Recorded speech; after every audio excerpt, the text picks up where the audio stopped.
If you pour water into a hammer-shaped mold and freeze it into ice, then take it out and try to hammer a nail with it, it will break immediately. That's why, instead of this hammer, you should use a larger hammer mold so that the weight is distributed more evenly. Now tear paper towels and spread them at the bottom of the mold. This creates a mesh that holds the layers of ice together. After that, fill it with cotton balls, which give the ice a stronger structure. Then, to make the handle, place 2 long strings along the side. Finally, add a little more paper towel on top and pour in water. In the end, you get a hammer strong enough to break even extremely hard candy like a jawbreaker.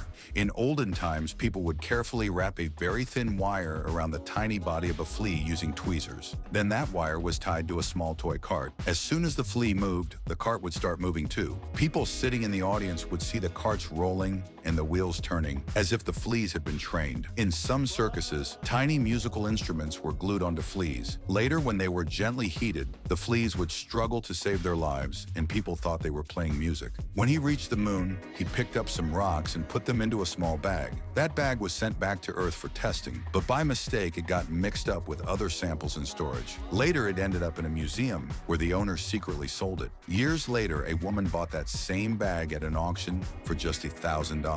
When she had it examined by NASA, the agency refused to return it because they realized it was an authentic sample from the first moon mission. She sued NASA and won the case. Later, she sold the bag again at auction and made millions.